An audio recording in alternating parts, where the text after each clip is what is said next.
You're watching CBS 8 Mornings at 6. We're following breaking news right now. Crews responding to a fire in City Heights, and this is a live look from the scene. Our crew there just got there a short time ago. This started around 4:30 this morning at this apartment complex at the intersection of 35th Street and Orange Avenue. And moments ago, the battalion chief told us that the fire, as you can see on the second floor, 2 people being treated for smoke inhalation, 3 others were displaced. Yeah, the cause of the fire right now under investigation. You see many dozens of firefighters there on the scene. This being an apartment building, they want to make sure everyone got out safely. So we'll keep you updated on how the condition of those people are and, of course, bring you the very latest here. I'm glad you're with us. The time right now, 6:01. I'm Neda Iranpour. And I'm Eric Connor. We do want to get a check on your forecast as you're heading out there, starting to feel a little more fall-like, so you may have to do some layering here. Yeah, I would say so, because 60s to me are cold. I don't know. It's up to you. Looking at the cloud coverage, it's kind of spotty right now. It's starting to clear in some areas, but then thickening up in others. As you'll notice, temperature-wise, you're in the 50s in Ramona, but the 60s for a lot of San Diego. Downtown at 66, 64 Chula Vista. I'll call this an overall mild fall-like kind of day. Looking at your forecast at the coast, upper 60s, inland, mid-70s, 80s in the mountains, 90s in the deserts. Right now, local leaders are asking many residents impacted by the Tijuana River sewage to sign a petition. The petition by Supervisor Tara Lawson-Remer is asking the EPA to test the Tijuana River for specific toxins. CBS 8's Regina Yarita live in Imperial Beach with how people can take part in this. Regina? Yeah, good morning, Eric and Neda. This week, Supervisor Tara Lawson-Remer is making sure residents in this area know that she will continue to push for a Superfund designation, despite the rest of her colleagues voting last week to delay that decision. Take a listen to what she's saying. For some other stuff, not just soil samples, but groundwater, or would it be close to schools? So some other questions. And so Lawson-Remer put out a call this week for San Diego County residents impacted by the Tijuana River sewage crisis. She wants people to sign her petition that asks the Environmental Protection Agency to do specific tests to see if the Tijuana River Valley qualifies as a Superfund site. To qualify as a Superfund site, the area must have a toxic waste, not just raw sewage. If it qualifies, federal funding will be available to clean up the contaminated areas. Other local leaders are supporting Lawson-Remer's requests to the EPA, including Imperial Beach Mayor Paloma Aguirre. Now, the petition follows last week's decision by the San Diego County Board of Supervisors to delay any formal decision on pursuing this. During the meeting, Chairwoman Nora Vargas announced she's not opposed to EPA involvement, but she is concerned the process could take decades before any action is made. So back out here, others who are opposed to delaying this decision say that residents here in this area have been suffering with the issues because of the Tijuana River sewage crisis, and they feel that most of their concerns have been dismissed. That's latest here in IB. I'm Regina Urita, CBS 8.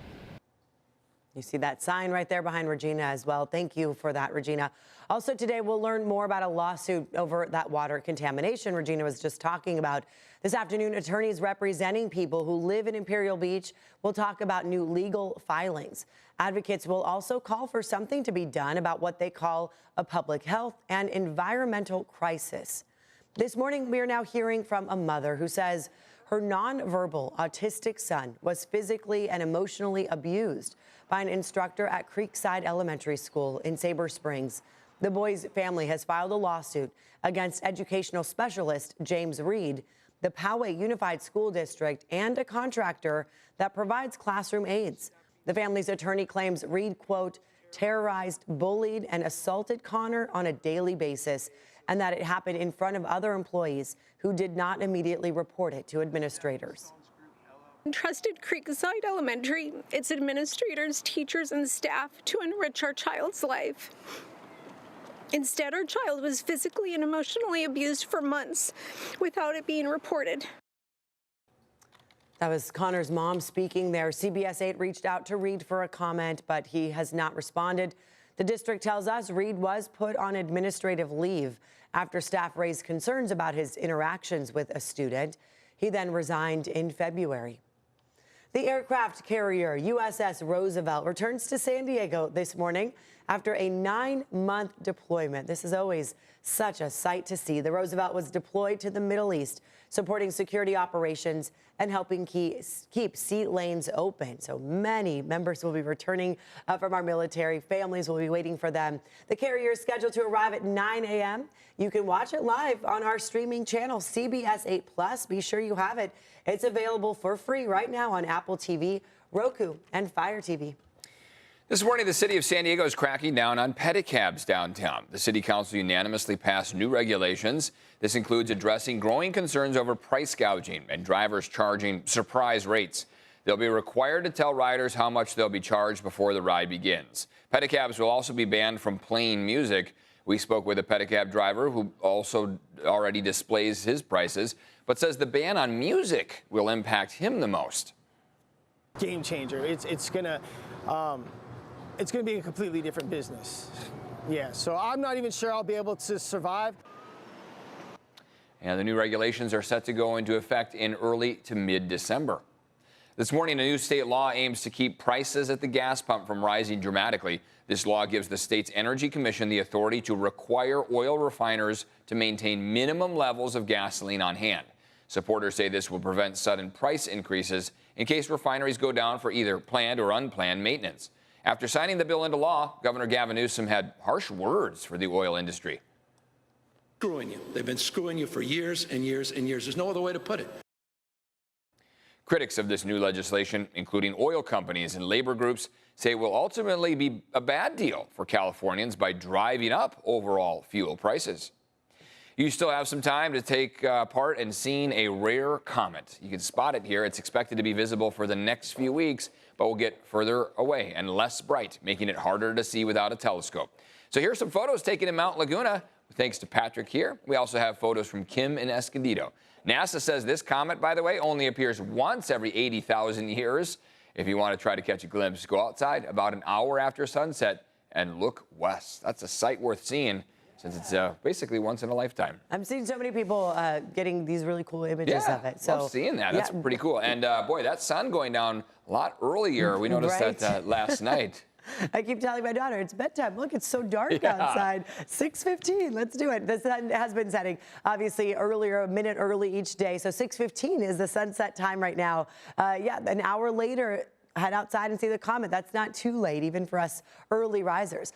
Looking at what's going on with your weather headlines today, there's a chance we could see the clouds interrupting our view of that comet. But if you go out further east, there's a better chance to get a view of it. Marine layer in effect over the next several days. Chance of light rain, especially Thursday night into Friday. Temperatures will get cooler through Friday. We have a chance for Santa Ana winds as well by the end of the week, those east drying kind of winds.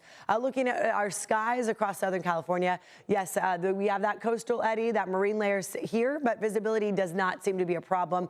In fact, it's already starting to break apart in parts of our counties, so you might see that sun pretty early today. Conditions right now, 64 downtown, 63 Chula Vista, Santee 62, Carlsbad, you're waking up to 64. So overall, in the low to mid 60s for San Diego. Your afternoon, upper 60s in Carlsbad and Del Mar. Downtown, though, low 70s. Pretty nice overall day for most of San Diego, where you see these numbers are in the 70s for most of you. 79 Ramona, 75 in Poway and Escondido, 78 in El Cajon.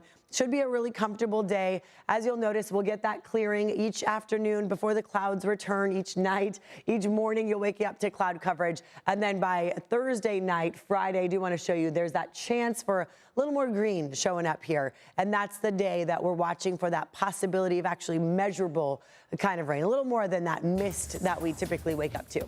Looking at traffic, what's going on out there overall?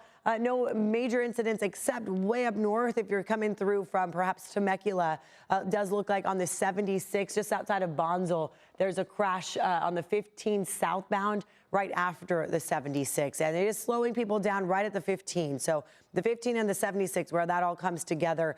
If you can try to avoid it, that's outside of Fallbrook and Rainbow, just south of Rainbow, as you see. Looking at drive times right now in the westbound, it's going to take you about, it looks like speeds are normal. Border wait times, though, San Ysidro Port of Entry, 70 minutes to get through. And then the Otay Mesa Port of Entry, 60 minutes. Eric.